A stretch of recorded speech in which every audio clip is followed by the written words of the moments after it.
So I just got this KTM 85. I'm going to try and clean it up. It's real greasy on the engine, I guess from the carburetor and whatever leaking. It's been sitting for about 8 months. So I'm gonna clean the bars and try and clean the plastics and everything like that, but they're so bad it really doesn't matter. So Super Clean was nice enough to send a container of their cleaner. This is just the original Super Clean, just in a spray bottle. I use Super Clean even before they sent me anything in the jug. I usually fill up some random spray bottle like that one over there, but it's definitely the best spray cleaner that you can get. And I'm just gonna spray it on this engine right here, let it sit for a second. Already kind of roughed all the dirt up on the engine itself already, just to kind of get it loosened. But I'll spray down all the forks, plastics, all that.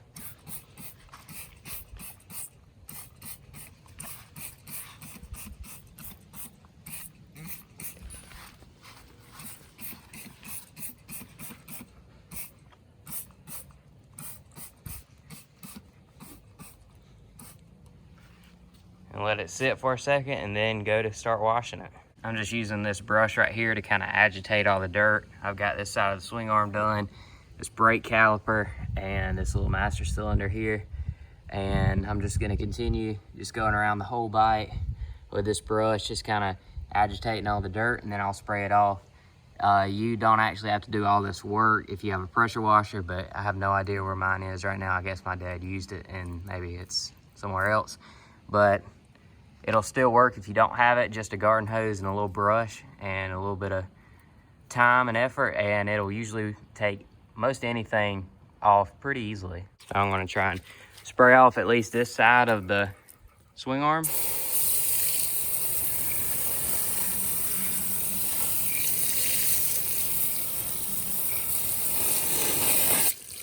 And as you can see, just a little bit of work and almost all the grease is coming off. Look how shiny that brake caliper is.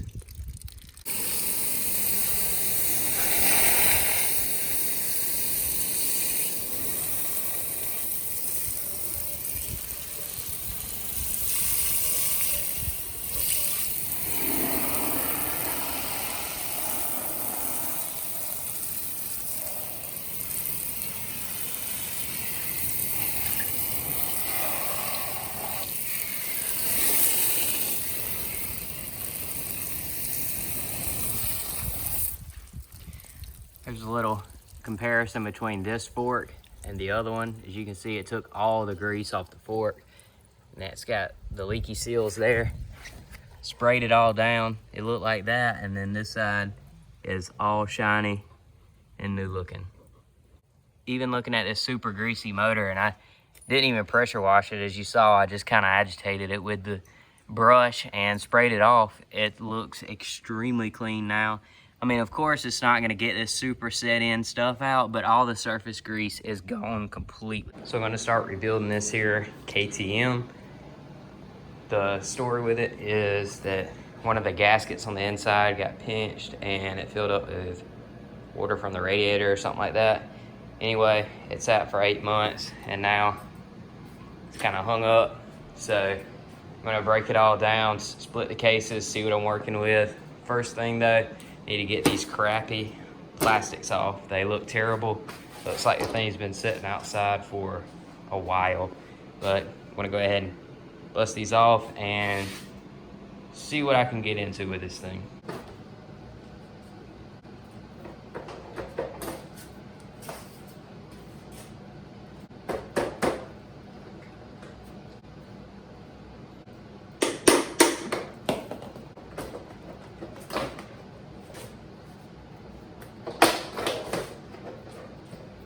Here's our first little bit of damage. There's a crack in the rear subframe, but I mean, really and truly, that's not a huge deal.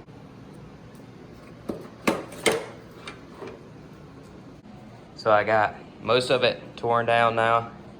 Now I'm just gonna work on getting this engine unbolted from the frame. So far, I mean, I haven't really found any surprises.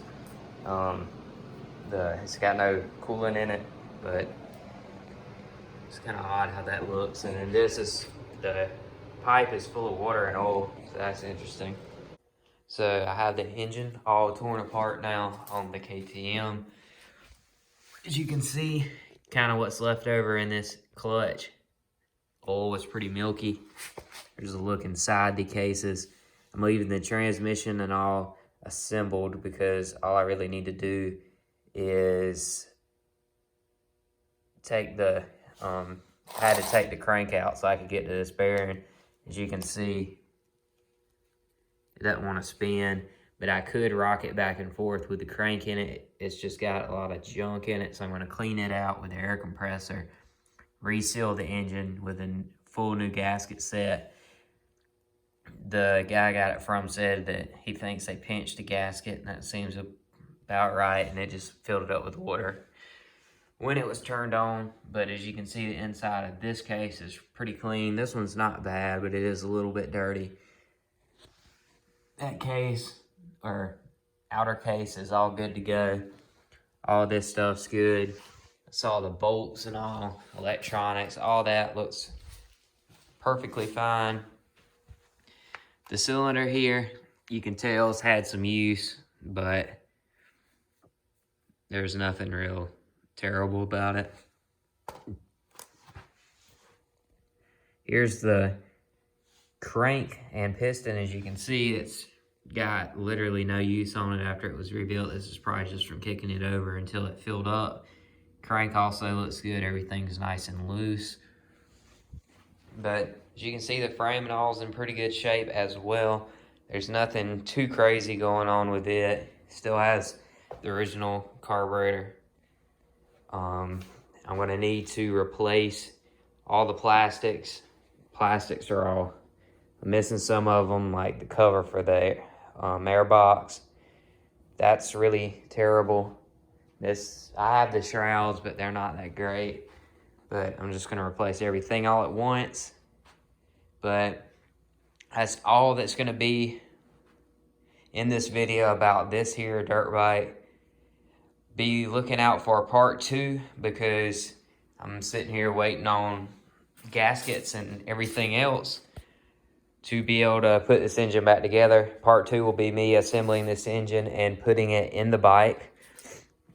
So if you want to see that, be sure to subscribe if you haven't already, and be on the lookout for that new video. Super Clean was nice enough to send a care package of Super Clean products. Be sure to go check out Super Clean. Works great. They've been around forever. I'm sure everyone's already used it. So definitely a great product. If you haven't tried it already, check it out. I'll leave a link in the description below. On a different note, I picked up this Razor 170 a few weeks ago, and it needed a top end. So pulled the top end off. All that bottom end's all good to go. The cylinder actually ended up not being a standard cylinder. It was actually a Chinese type top end. As you can see, it's running really bad. And I ordered a Wiseco piston standard bore, and obviously I'm having to buy an OEM cylinder, which was a lot more expensive than I thought it would be. But it's on order. It's going to be coming in soon. I guess I'll have an assembly video of this Razor. Didn't take any videos of it pulling it apart. But I got it to flip for Christmas time, because I feel like this is probably going to be a hot seller at Christmas, being it's a kid's Razor. These are pretty hard to come by.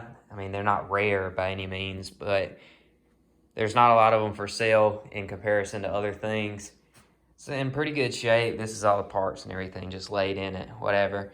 But yeah, hopefully I'll be getting this fixed pretty soon and putting it on Marketplace and making a decent little profit to put into the other project. I also bought this hunk of junk recently.